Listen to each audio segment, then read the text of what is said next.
তাকে নিয়ে অনেক ব্র্যান্ড বানালো, অনেক ভোটটা নিয়ে নিল। এটাকে নিয়েও করতে পারে আগামী দিন, আপনাদের বলছি। ভোট আসলে এটাকে নিয়ে ব্র্যান্ড করতে, এটাকে নিয়ে দেখো বিজেপির অত্যাচার বা বিভিন্ন রাজ্যে কি হচ্ছে, বাংলায় শান্তিতে আছে বলে দেখা। এই যে 3 লক্ষ টাকা দিয়েছেন অভিষেক বন্দ্যোপাধ্যায়, কোথা থেকে দিয়েছে, কোন ফন্ড থেকে দিয়েছে সে বিষয়ে আমি যাচ্ছি না, কিন্তু সেম কেস আমরা দেখলাম যে ঢোলাতে আবু সিদ্দিকের মৃত্যু হয়, পুলিশ প্রশাসনের উপরে মানে অভিযোগ হয় যে পুলিশ প্রশাসন তাকে পিটিয়ে মেরেছে। তার বাড়ি কোনো তৃণমূলের প্রতিনিধি দলও যায়নি, 2টো টাকাও দেয়নি। কি বলবেন? দেখুন, সেই নিয়ে তো আমরা মামলা করছি, কলকাতা হাইকোর্টে মামলা চলছে, আমরা তোড়জোড় করছি ওটা সুপ্রিম কোর্টে নিয়ে যাওয়া বলে।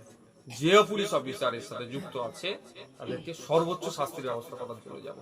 শুধু আবু সিদ্দিক নয়, গত বছরে শিকারি মোড়া নামে আদিবাসীদের এক ছেলেকে তুলে নিয়ে গেছিল পুরুলিয়াতে, পুলিশ কাস্টডিতে টর্চার করেছে, টর্চারের পরে কোন মারা গিয়েছে, এটা তার পরিবারের অভিযোগ। তাদের সাথে আমরা যোগাযোগ করছি, প্রয়োজনে 2টো কেস নিয়ে সুপ্রিম কোর্টে আমরা যাবো, ছেড়ে কথা বলবো না। শেষ প্রশ্ন করবো, বিরোধী দলটা 2024 সালে লোকসভা ভোটে ভালো রেজাল্ট করতে পারেনি বিজেপি, তার পরিপ্রেক্ষিতে বলেছে যে মুসলমানরা চায় না ভালো থাকতে, ভালো ঘর তার চায় না, ছেলে মেয়ের ভালো এডুকেশন চায় না।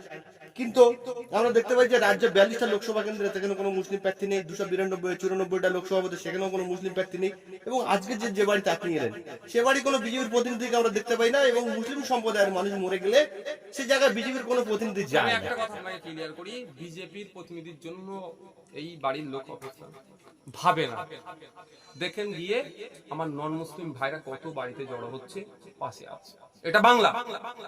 শুভেন্দু অধিকারী কিভাবে চলবে বাংলার, কিভাবে মানে চালাবে বাংলাকে, সেটা বাংলার মানুষ চলবে না। বাংলার মানুষ, বাংলার সংস্কৃতি, বাংলার কালচার হচ্ছে আমরা ঐক্যের সাথে থাকবো, একসাথে বসবাস করি। আমার উঠোনে আমার শঙ্কর কাকা এসে বসবে, শঙ্কর কাকার উঠোনে আমি গিয়ে বসবো, এটা বাংলা। আজকে গিয়ে দেখুন না কতজন আছে, কত মায়েরা এখানে দাঁড়িয়ে আছে, দেখুন তো সবাই চোখের পানি ফেলেছে। কেন? আমাদের মধ্যে সেই বিভেদ নাই। সেটা শুভেন্দু অধিকারী বাবু চেষ্টা করলেও আমাদের মধ্যে বিভেদ আনতে পারবে না। আর মমতা ব্যানার্জি সুকৌশলেও মুসলিম তোষণের নাম করে হলেও আমার সাথে শঙ্কর কাকার ডিফারেন্স করতে পারবে না। হ্যাঁ।